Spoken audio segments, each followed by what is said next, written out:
I'm a full-time worker, I'm a father, I'm a husband, all that good stuff. How do I juggle Hideo Kojima's Metal Gear Solid is at the apex of, I think that games have a spirit. PlayStation comes along. It had games that brought families together, but it also had games that you would end friendships with. But before they had it all figured out, and Halo was at the head of that effort. And man, those were my greatest memories. To the Gamers Enquirer podcast. Welcome. This is the Gamers Enquirer podcast. Official Gamers Enquirer podcast. Thank you all for joining and being a part and all that good stuff. I just wanted to get this thing going after a few of my friends and family members thought it'd be a good idea. Those of you who have been a part of the YouTube Gamers Enquirer channel, TikTok page, Instagram, social media sort of following, thank you so much for being a part of the journey. Thank you so much for risking your attention on joining Gamers Enquirer. This will be just kind of like another extension of the channel, of the social media efforts, and this is just the podcast. And just as you could imagine, this would be more of the same, but with a little bit more detail, with a little bit more insight, with a little bit more me. Those of you who have mainly followed the YouTube account, you'll know that I typically don't show my face. I don't typically talk too much. I have video game walkthroughs that I do, just showing my gameplay, video game cutscenes that I do, and then I just do YouTube reviews. That's normally the extent of me sharing what I love, which is video games. But after a while, family members and friends thought it'd be cool to just kind of do a podcast, talk about the games that I like to play, which is essentially everything. Just give more of me to this effort, and hopefully people like it. So that's kind of the background about it. Not really a whole lot of thought went into it. I just felt like doing it. I could, and I had the resources to, so I just did it. This is a completely solo effort in terms of me producing this, but I do have a great team that supports from the Neat Grit team. Shout out to everybody. They help with editing and engineering the audio and reaching out to everybody on all the socials. But from the beginning, I just kind of have always loved video games and wanted to find ways to kind of share what I love to as many people who are interested in hearing about it. I guess we'll just kind of open things up with about me, basically. I guess we'll just start off just talking a little bit about me. My name is Terry Houston, from the Midwest, small town in Illinois, Southern Illinois. And shout out O'Fallon, Illinois people. Shout out St. Louis, Missouri people. Shout out Chicago. Those are kind of my original stomping grounds. Even, before then, Virginia was where a lot of my family is from and where I kind of, was raised at least until I was 8. But those of you that kind of joined this and kind of want me to, be successful, thank you for showing your support. So I just had to give you a little shout out.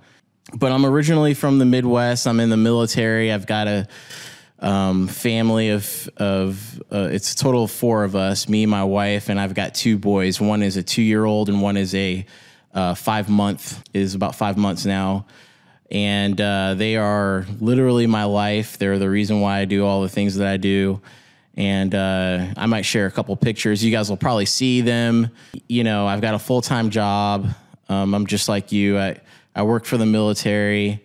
But I just love video games. That's really all this is. I truly love video games. Told you a little bit how, where I was from, how I grew up, middle child of 3, my brother, my sister, and myself, 2-parent household, middle class, you name it.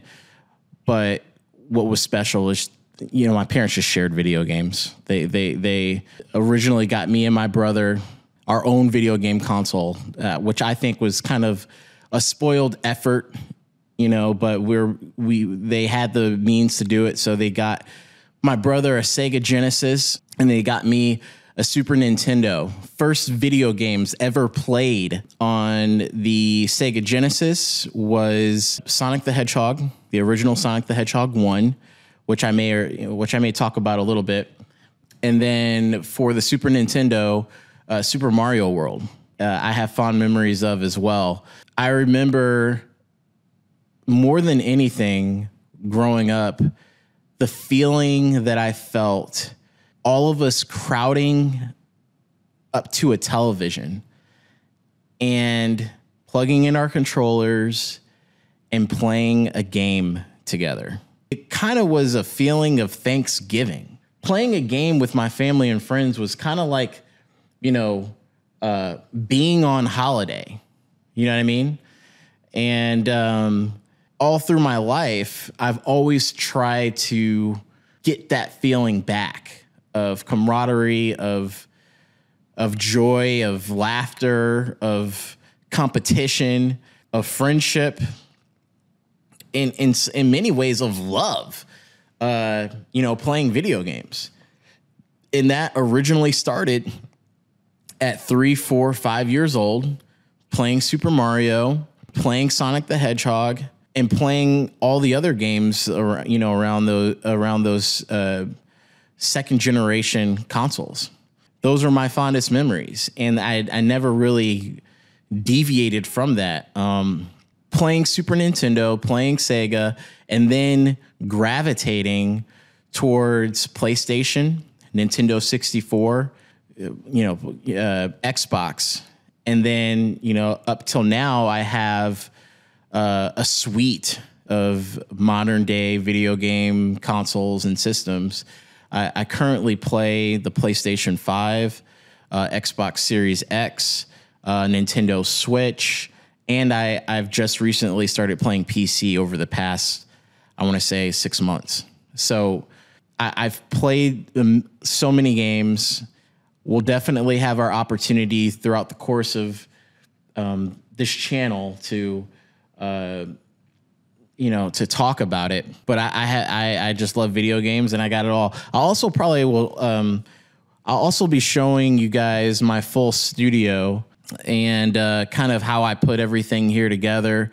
You guys will kind of get a sneak peek of how everything happens, how I play the games, how I do what I do, and feel free to, comment and let me know what your video game setups look like, how they compare, whether I've got stuff put together wrong, or, if I'm doing it right too, let me know. I'd love to hear from you guys. So that's a little bit about me.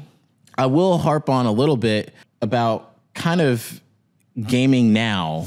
Hey guys, it's Terry here. Hope you're enjoying the content. Be sure to like, subscribe, and ring that notification bell to get regular updates on new videos. Thanks. Let's get back to the show. I mentioned to you guys a little bit about how I'm a full-time worker, again, for the military, and I'm a father, I'm a husband, all that good stuff. How do I juggle playing games, having a YouTube channel, doing this podcast thing? I also do, other businesses and investments. How do I juggle? I basically don't really sleep as much. Those of you that are out there trying to make life happen and be, I guess, some version of success, you're just like me in that you find that there's not a lot of time in the day. There's only 24 hours in a day. How can you chop that up responsibly? Spending time with family, working if you do have a job, and then all the other stuff that you need in order to be successful. My answer is just not sleeping as much. You know, I'm 34 years old. I'll be turning 35 next month, and I'm young enough that depriving myself of sleep is attainable.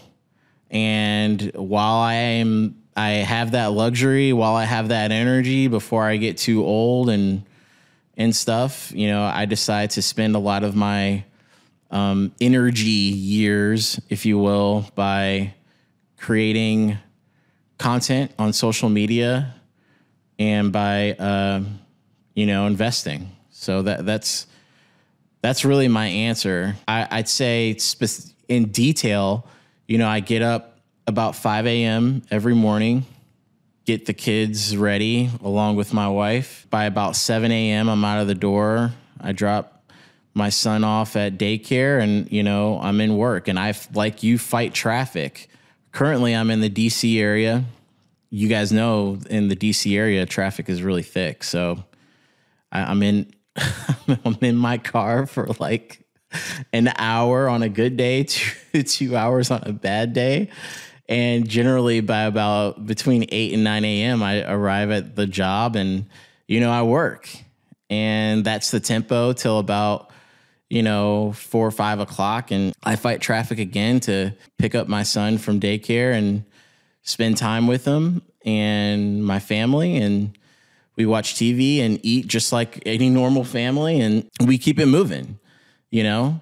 Once they go to sleep, though, is when I put on in my opinion, I put on my little cape, my Superman cape, and I play games, and I save the princess. I save Gotham City. You know, I play a lot of one-player role-playing games, but I also like to compete as well.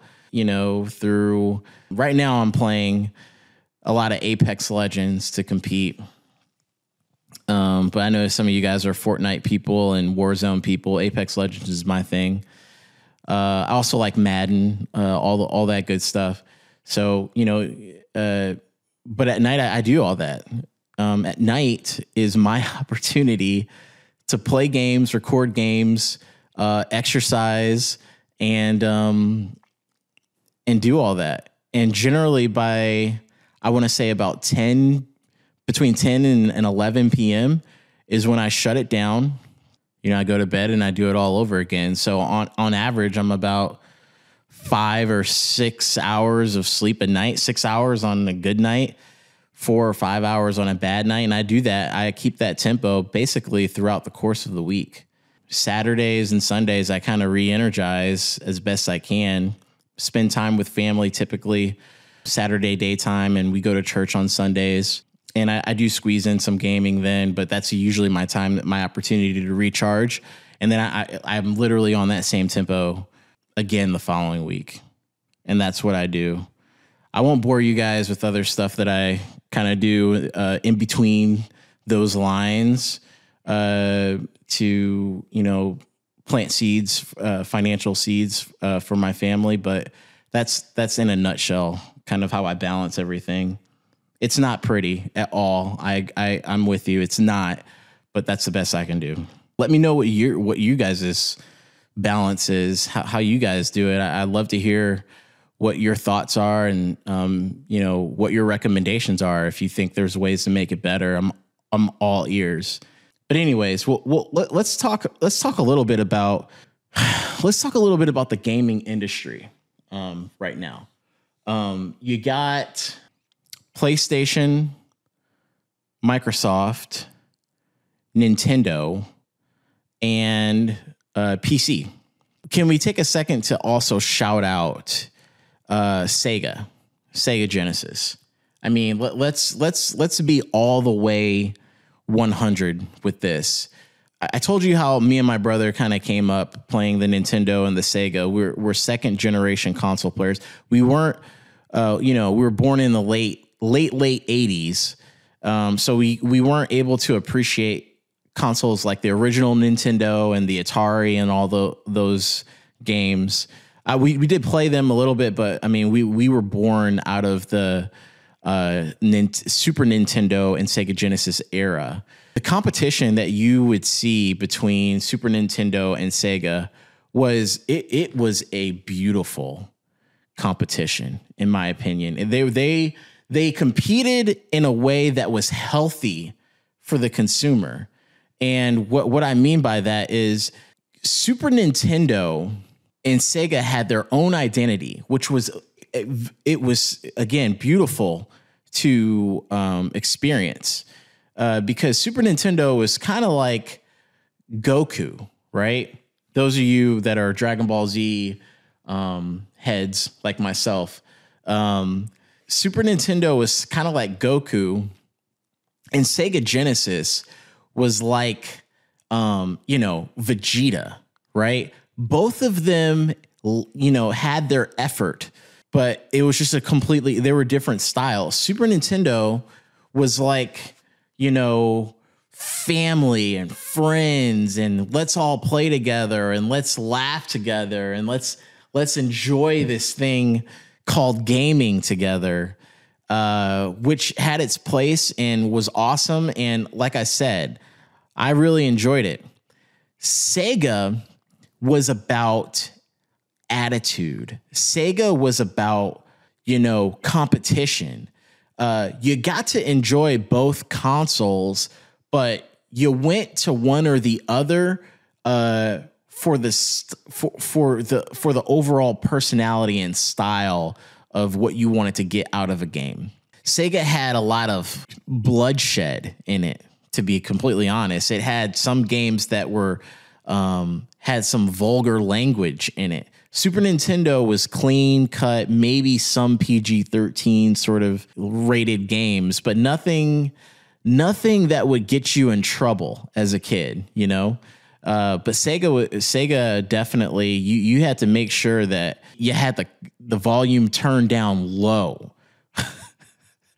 because you didn't want for the dialogue to be so loud, and your parents in the next room would be like, "What are you playing?" And end up turning it off or taking the game back to the store or whatever. You really had to control who was all listening when you were playing Sega games. And it's a shame what happened to the industry. All right, what's up, Gamers Enquirer family? I'm here to announce that I'm starting a podcast where I'm going to be talking about everything under the sun about gaming. We're going to have guests like streamers, fellow gamers, esports pros, devs in the industry, and maybe even you watching right now could come on board with me to talk about what we love, video games. All of the details of what happened with Sega, but money wasn't managed right, I guess. I don't know. I'll have to do my research. Let me know what you guys know. But they went out of business. And then for a short period of time, super short period of time, Super Nintendo kind of, evolved into the Nintendo 64. From there, PlayStation comes along. And PlayStation kind of was the bridge that filled it was the bridge between, from a stylistic standpoint, it was the bridge between Sega and Super Nintendo, in that it had games that brought families together, but it also had games that you would end friendships with as well. The original mascot for the PlayStation being Crash Bandicoot. I think we had our first introduction to Tomb Raider on PlayStation. We had games to feel good playing, and there were other games to really challenge you, and that had that vulgarity that I talked about that Sega had. So you kind of got the best of both worlds, and because of that, I think what happened was other game developers, other gaming manufacturers would come along and see that model and was just like, okay, we don't necessarily have to be too niche in an area. we can still do our own sort of games, both friendly and games that are not so family friendly, as long as it fits kind of, our kind of style, our effort, our flavor. So from there, you had Xbox, you had Microsoft come along, and they had their own sort of mascot. They had, they had Halo. They had their suite of games and original games. They had the big clunky controllers as well, man. I'll never forget those big fat original Xbox One controllers. And I was about 12 or 13 at the time when Microsoft came out with the Xbox, and I first played Halo. And man, the feeling of who remembers for the first time connecting multiple video game consoles, multiple Xbox consoles on the same Ethernet serving link. And as long as you had like 4 consoles, an Ethernet hub, and 4 TVs, you could get yourself and 15 other friends of yours to play one game, which was Halo. I mean, I remember vividly coming home with my brother from, basketball, football practice, and getting a bunch of our friends from the team to come over and over a weekend play Halo and compete and trash talk for not just hours, people, for days. For days, we would get together and play Halo, on the Xbox One, 16 total players. I mean, I know we live in an age where, you can play anybody online now. You can play, the world is your oyster playing online. But before they had it all figured out with playing online, the closest thing that you could get from just a massively playing a game with a bunch of your friends was connecting that way. And Halo was at the head of that effort. And man, those were some of my greatest memories playing video games. I told you guys about how cool it was to get together with just me, my siblings, to play, Super Mario Kart or, something like that. We're all crowded, bunched up together on a, TV, a small, 27-inch TV. Now, 10 years later, in 2001, that was back in 92, maybe something like that. Now in 2001, playing Halo, and we basically turned a multi-purpose room in the basement into an arcade, playing with a bunch of our friends. And so that was amazing. And, then you got the open world RPG games that started to come out, better graphics. One of the biggest games back then was when Grand Theft Auto 3 came out. I mean, oh my gosh, man. I remember going over my buddy Caleb's house and just after school, just going over there. I don't, he was a great, amazing dude. We're still friends to this day, but I would go over there just to play the game. He would just let me loose to play Grand Theft Auto 3, and he would just, go, watch a movie. I'd be in his room for 6 hours playing GTA 3. And just because I was just mesmerized with the fact that a game could just let you loose and go throughout a city and do whatever you want, So that's kind of how the game started to develop. And, you know, my experience was basically almost not, I wouldn't say from day one, you know, playing Pong or anything, but I was kind of a day two from a console generation player, and have been playing games since that all the way up till now, where you've got massive open world role playing games. You've got different ways to compete, games like, and not just playing sports games anymore, but now you got you know, games like Fortnite and things like that out. Bro, the gaming industry is amazing right now, and I think a lot of people have taken it for granted, especially our Gen Z people, because the argument for a lot is things like playing in 4K at, you know, 240 frames per second. Remember, you guys, playing Super Nintendo and Sega Genesis was like a 16-bit, 32-bit system. And I think the frames per second was like, I don't know, 10 or 15 at best. Now they go up to 240 frames per second, and people are pissed. The current, you know, some of these games that are coming out at 30 frames per second at 4K, I'm not really complaining really too much. You know, I'm not. Yes, it's amazing to play at anything above 120.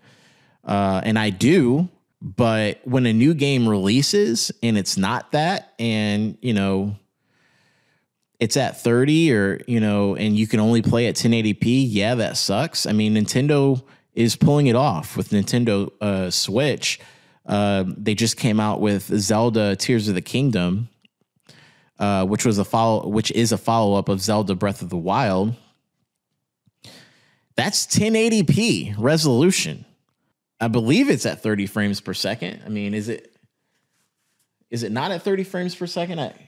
Maybe 60 frames at the most. I'm having a great time with that game. So I think it's all relative, but you know, the fact that a lot of developers are pushing the limits with what our systems can do is just awesome. It's a great time to be a gamer. Hey guys, it's Terry here. Hope you're enjoying the content. Be sure to like, subscribe, and ring that notification bell to get regular updates on new videos. Thanks. Let's get back to the show.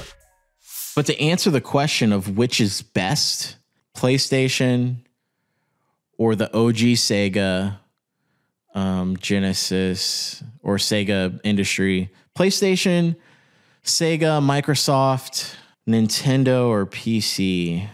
I mean, PC has been there from the beginning, right? I mean, they're all computer-based games in a way, you know?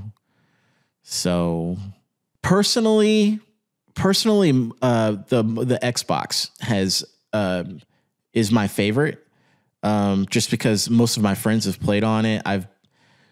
I've told you about my original experiences playing Xbox One. So I favor Xbox, but I think what has holistically PC is just, if I were to detach my experiences and just speak, you know, from my brain, PC is definitely the platform that encompasses most of what is needed to play games at max performance. The drawback from PC is that they don't really have necessarily exclusive rights to showcase some of the more iconic brands. Not just saying Nintendo, but Super Mario. You can't play a Super Mario game on PC. So, like, what do?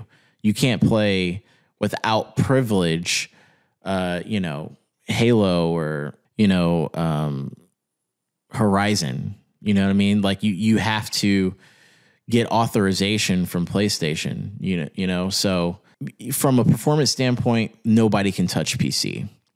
From exclusive gaming standpoint, I'd say PlayStation wins. You have so many AAA games, exclusive AAA games for PlayStation. There's like no competition there. You go to PlayStation for that. And then Xbox, I think not from a franchise competition standpoint, but from like a matchmaking competition standpoint, I think Xbox takes the cake. I mean, you play Apex Legends on Xbox versus playing Apex Legends on PC or PlayStation. I mean, Xbox is like you are on an esports team. For the matchmaking competition on Xbox, in my opinion, it's just you're not going to find better competition. And then Nintendo is just they've stayed for the most part to its roots with a lot of their feel good games, and they've done an amazing job. I mean, I still go back and play Nintendo. I still do it. Again, I told you I'm playing Zelda, but I still like the recent Mario Odyssey game. I still play Mario Tennis and Mario Golf and Mario Party and Mario Kart. I play them all. I love them all. So anyways, I would favor Xbox the most. Anyways, it's the first episode of this podcast. I have to mention favorite game. Favorite game is probably Metal Gear Solid. From a original gameplay standpoint, from a story standpoint, from a voice acting standpoint, Metal Gear Solid checks all the boxes with basically a 5-star A+ score. Directed originally by Hideo Kojima. I mean, you talk about a game that challenges your thoughts on friendship, right and wrong, war, politics. It challenges your emotional level, the ability to survive. You think about a game that pushes the gaming industry forward for original gameplay performance, graphics, shock value. Hideo Kojima's Metal Gear Solid is at the apex of trying to make a game more than a game. It was my first time, and I was like 10 when the game came out in 98. And I played it from start to finish over the summer at my cousin's house in DC. I remember it was the first time I played a game from start to finish, and watching the credits roll and feeling like someone had told me a real life story that it changed my life. I don't talk about this often, but I think that games have a spirit, or maybe not a spirit. Games have a personality, and the director of a game is just like a director of a movie, and they, based on how they develop the game, have a message that they want to share with people.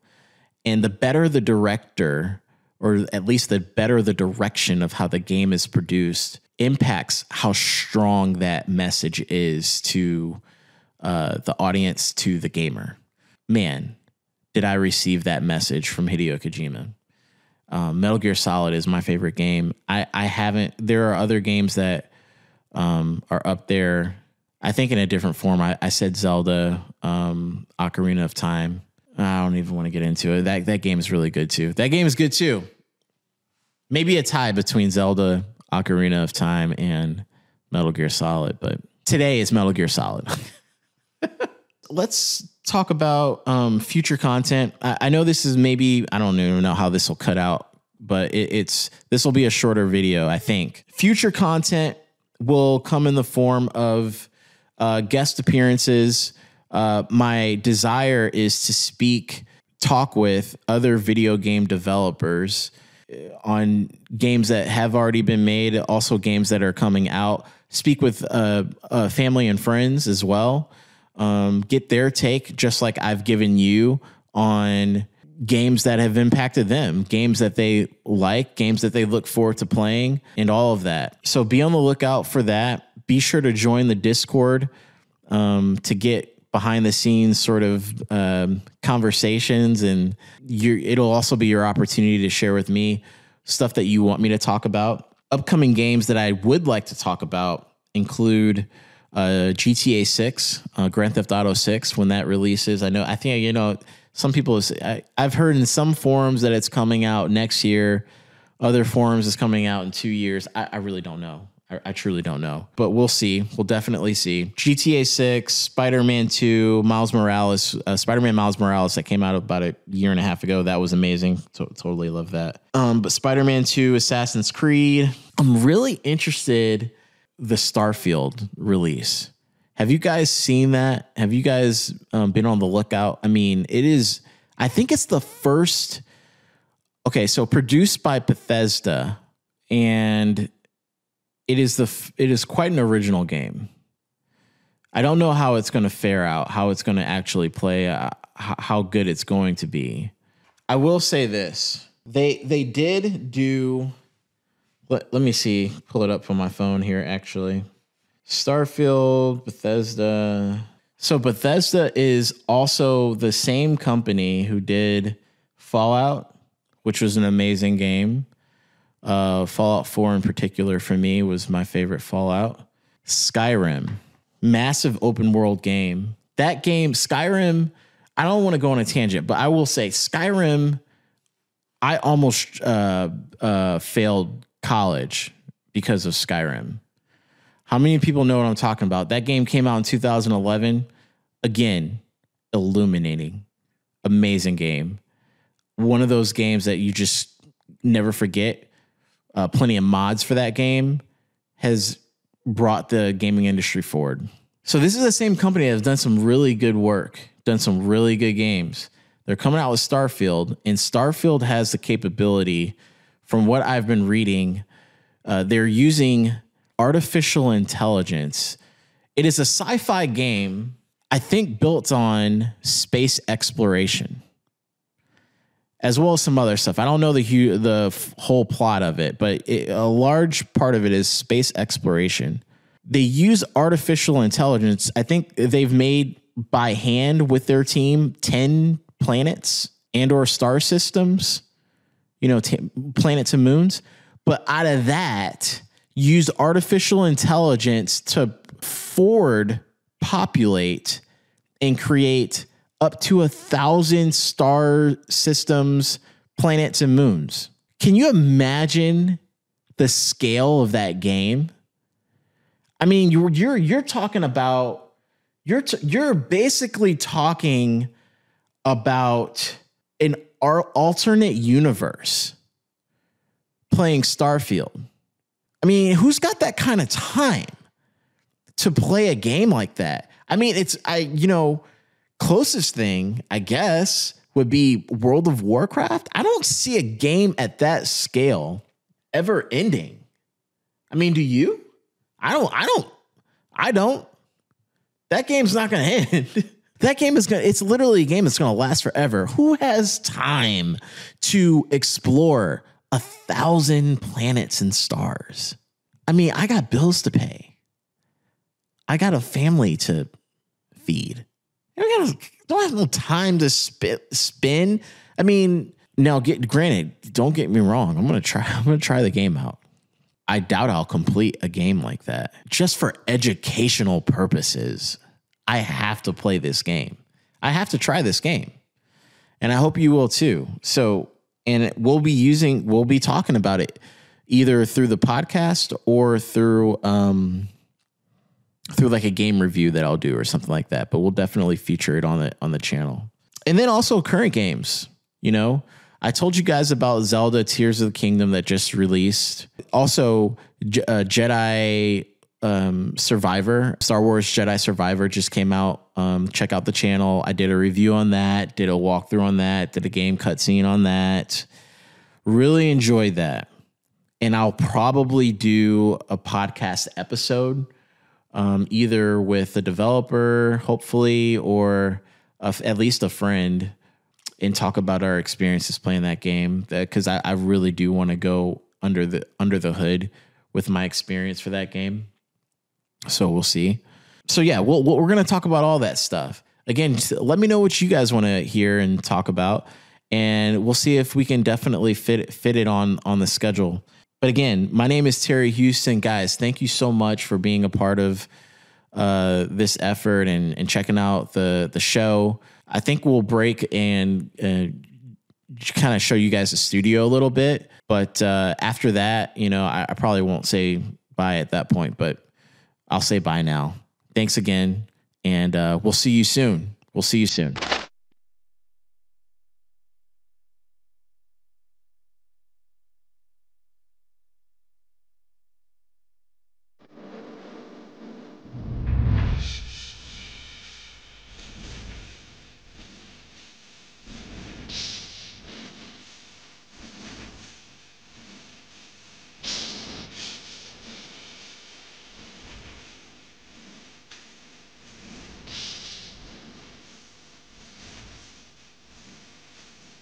Hey, what's up everybody? It's Terry. I'm just gonna go ahead and show you guys the studio. It's not gonna be a full house tour thing. It's just a chill little show of the man cave, the studio, whatever you want to call it. Guess I should have turned on. This is like the entryway to the house. Got some feel good artwork here, but this is the studio. To your left, you got the calendar. Not really much on here. I should be updating this a lot more often, but it is what it is. Mainly Star Wars, Zelda on the agenda, and then recording the podcast.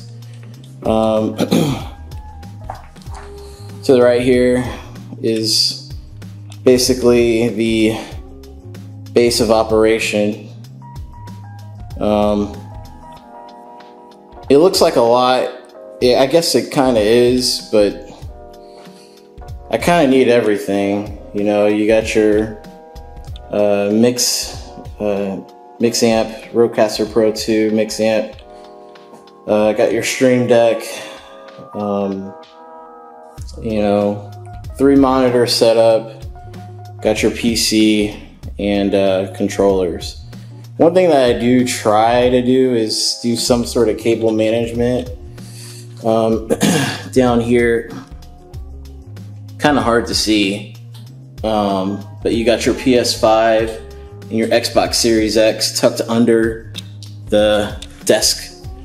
Not gonna go crazy. I might do another episode or something going in depth about my setup, but it is what it is. This is where I record. You got your notes down here and a bunch of little studio camera crap that I won't bore you guys with. When I'm not recording or playing games, which I'm doing a lot, I try and get some workout in. Some of you guys might know about the OxFit